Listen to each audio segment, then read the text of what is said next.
Saudara, program catatan Dr. Lukas hadir bagi Anda untuk bisa belajar bagaimana hidup sehat.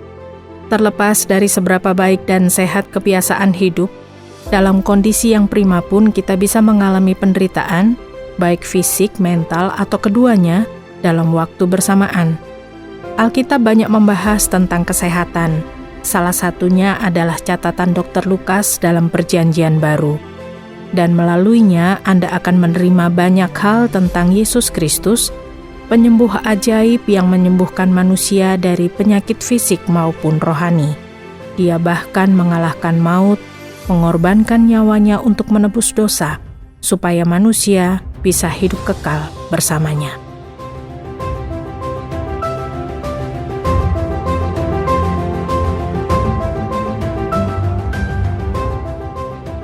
Palesa, wanita 65 tahun. Beberapa bulan belakangan, dia sering mengalami diare. Selain itu, dia juga merasa semakin mudah lelah dan badannya sering lemas. Mendengar hal ini, Putri Palesa menyarankan agar ibunya memeriksakan diri ke rumah sakit terdekat. Keesokan harinya, dia pun menemui dokter spesialis pencernaan untuk menceritakan keluhannya. Setelah mendengar keluhan Palesa, dokter itu menyarankan supaya dirinya menjalani beberapa pemeriksaan darah serta ronsen khusus pada organ usus besarnya. Ronsen ini dilakukan dengan cara memasukkan sejenis cairan ke dalam usus besarnya melalui rektum, kemudian barulah foto ronsen diambil menggunakan sinar X. Meskipun terdengar tidak nyaman, dokter mengatakan bahwa ronsen ini sangat penting untuk dilakukan, sehingga Palesa pun setuju untuk menjalani pemeriksaan ini. Mereka kemudian menjadwalkan pemeriksaan ini untuk dilakukan 1 minggu kemudian.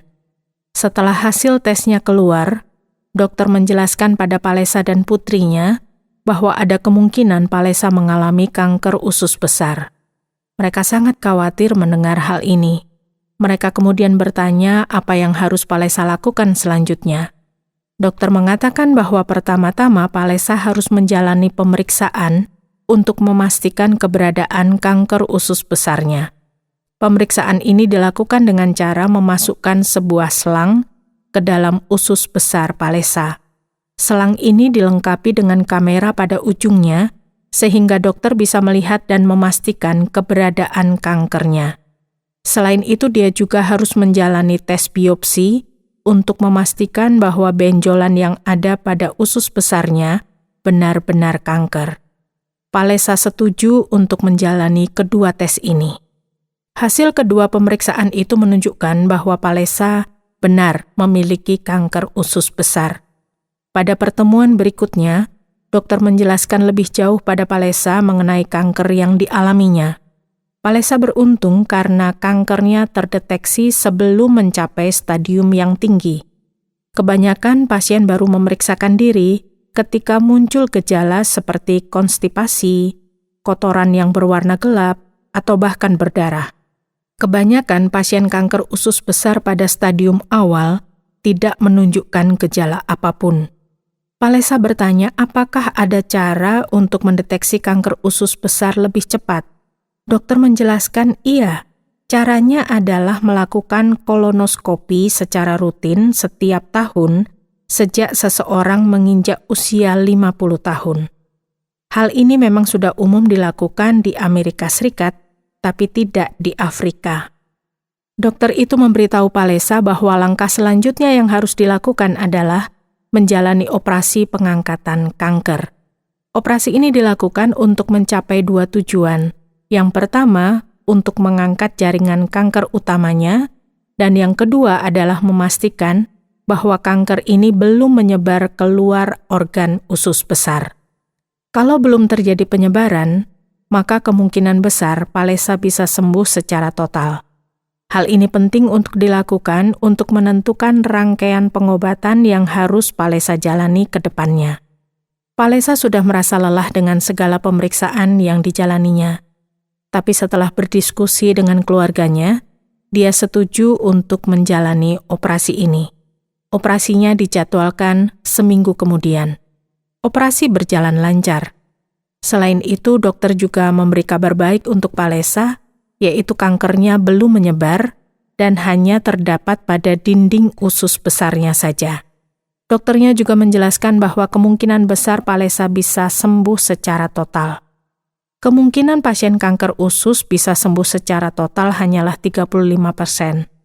Tapi kalau pasien sudah menjalani operasi pengangkatan kanker seperti yang dijalani Palesa, maka kemungkinan ini meningkat menjadi 55%.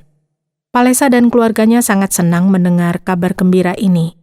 Beberapa bulan belakangan sudah menguras tenaga fisik maupun emosi mereka. Tapi selama beberapa bulan ini, Palesa juga banyak berpikir tentang kehidupan dan kematian. Dia menyadari bahwa kalau dokter mengatakan kankernya sudah menyebar, maka kemungkinan besar dia akan meninggal lebih cepat. Palesa punya beberapa teman yang meninggal akibat kanker maupun penyakit lainnya. Palesa merasa sangat beruntung karena dia bisa hidup dan pulih seiring berjalannya waktu. Tapi dia masih merenungkan apa makna dari kehidupannya. Salah satu temannya menghubungi Palesa beberapa hari sebelumnya untuk menanyakan kondisinya saat itu. Sejak pertama kali mengenal temannya ini, Palesa merasa kagum dengan sifatnya yang penuh kasih. Palesa pun mengajak temannya ini untuk makan siang bersama setelah dia diperbolehkan pulang dari rumah sakit. Temannya ini menceritakan bahwa beberapa tahun yang lalu, dia juga pernah didiagnosis kanker, tapi saat itu dokternya mengatakan bahwa kemungkinannya untuk sembuh sangat kecil. Teman Palesa ini percaya bahwa Tuhanlah yang menyembuhkan dirinya, sehingga dia bisa hidup sampai sekarang. Selama dia dirawat, teman Palesa ini membangun hubungan personal dengan Yesus Kristus, sehingga dia bisa memahami makna dan tujuan hidupnya. Inilah yang mengubahkan pribadinya. Palesa ingin mengetahui lebih banyak tentang Yesus Kristus. Dia pernah mendengar nama ini tetapi tidak tahu banyak tentang Yesus. Temannya memberitahu Palesa bahwa pengenalannya akan Yesus dimulai dari Alkitab. Kemudian dia membacakan sebuah ayat dalam Alkitab untuk Palesa. Setibanya di rumah Petrus, Yesus pun melihat ibu mertua Petrus terbaring karena sakit demam. Maka dipegangnya tangan perempuan itu, lalu lenyaplah demamnya. Ia pun bangunlah dan melayani dia. Menjelang malam dibawalah kepada Yesus banyak orang yang kerasukan setan, dan dengan sepatah kata Yesus mengusir roh-roh itu dan menyembuhkan orang-orang yang menderita sakit. Hal itu terjadi supaya genaplah firman yang disampaikan oleh Nabi Yesaya. Dialah yang memikul kelemahan kita dan menanggung penyakit kita. Ayat ini menarik perhatian Palesa. Temannya kemudian menjelaskan bahwa kisah ini menceritakan banyak hal tentang Yesus Kristus. Pertama, dia peduli terhadap keluhan fisik kita karena dia sangat mengasihi kita. Kedua, dia punya kuasa untuk menyembuhkan segala penyakit kita. Ketiga, kesembuhan yang diberikannya bagi kita sempurna. Setelah sembuh, wanita dalam kisah itu bisa bangun dari tempat tidurnya, bahkan bekerja kembali. Padahal biasanya, orang sakit memerlukan waktu untuk dapat beraktivitas dengan normal. Keempat, Yesus tidak hanya dapat menyembuhkan penyakit fisik, dia juga bisa menyembuhkan hati kita. Kelima, dia sudah menyembuhkan banyak orang sakit. Terakhir, penyembuhan yang dilakukan Yesus Kristus adalah penggenapan firman yang disampaikan 700 tahun sebelum dia lahir. Salah satu tujuannya datang ke dunia adalah memikul kelemahan dan menanggung penyakit kita. Betapa luar biasa kasih Yesus bagi kita. Mendengar penjelasan temannya ini, Palesa semakin tidak sabar ingin mengenal Yesus secara lebih dalam. Temannya mengatakan bahwa Yesus juga ingin sekali mengenal kita secara personal. Tapi bagaimana caranya? Sebelum melanjutkan diskusi tentang Yesus Kristus, Dr. Lukas akan melanjutkan penjelasannya tentang kanker usus besar. Palesa senang sekali karena operasinya sudah berjalan dengan lancar. Dokternya juga menjelaskan bahwa dia tidak perlu menjalani pengobatan lanjutan karena kankernya belum menyebar. Kankernya hanya terdapat pada dinding usus besar, sehingga tidak diperlukan kemoterapi maupun terapi radiasi lainnya, karena operasi yang dijalani Palesa sudah mengangkat seluruh kankernya. Tapi bagi pasien dengan kanker yang sudah menyebar ke organ lainnya, mereka perlu menjalani kemoterapi. Pengobatan lanjutan ini dilakukan supaya pasien bisa hidup lebih lama, meskipun kemungkinan pasien sembuh secara total sangat kecil.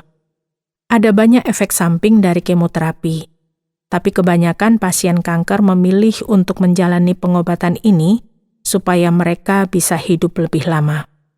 Dokternya menjelaskan pada Palesa bahwa sebagian besar kanker usus memang terjadi pada bagian usus besar, yaitu bagian ujung usus yang panjangnya hampir 2 meter. Sedangkan kasus kanker pada bagian usus kecil lebih jarang ditemui. Dokternya juga kembali menekankan bahwa tidak ada jaminan kankernya tidak akan muncul kembali. Kalau kankernya muncul kembali, Palesa harus kembali ke rumah sakit untuk menjalani pengobatan. Palesa memahami penjelasan ini. Dia juga merasa sudah mendapatkan pelajaran kehidupan dari penyakit yang dialaminya. Pertama, kesehatannya sangatlah berharga. Kedua, kematian adalah kenyataan yang harus dihadapi semua orang, meskipun Palesa belum tahu apa yang akan terjadi setelah dia mati. Dokternya memberitahu tentang seorang pasien lain yang mengalami kanker dan baru terdeteksi setelah terjadi penyebaran. Pasien ini hanya bertahan beberapa bulan, kemudian meninggal. Hal ini membuat Palesa berpikir lebih dalam tentang apa yang terjadi dalam kehidupannya serta hubungannya dengan Allah. Beberapa minggu kemudian Palesa kembali bertemu dengan temannya yang memperkenalkannya kepada Yesus Kristus. Temannya menunjukkan salah satu bagian dalam Alkitab yang menjelaskan mengapa Yesus Kristus datang ke dunia. Dikatakan bahwa, karena begitu besar kasih Allah akan dunia ini, sehingga Ia telah mengaruniakan anaknya yang tunggal, supaya setiap orang yang percaya kepadanya tidak binasa, melainkan beroleh hidup yang kekal. Sebab Allah mengutus anaknya ke dalam dunia, bukan untuk menghakimi dunia, melainkan untuk menyelamatkannya oleh Dia.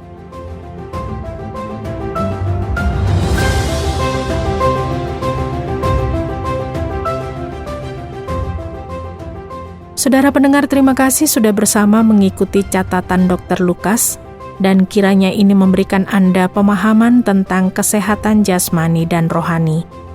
Kalau Anda punya pertanyaan atau terkesan dengan acara ini, silakan kirimkan tanggapan Anda, bisa melalui SMS atau WhatsApp ke nomor 081 333 777 386 081 333 777 386.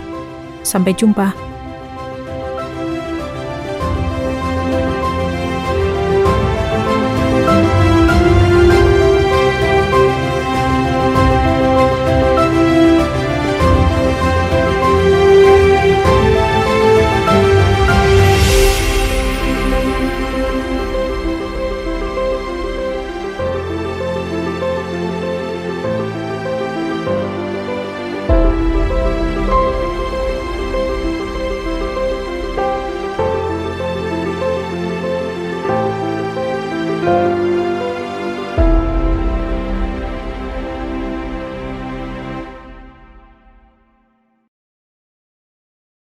Terima kasih Anda sudah mengikuti program kami. Jika Anda diberkati, jangan lupa like, komen, dan share supaya Anda tidak ketinggalan setiap program terbaru kami.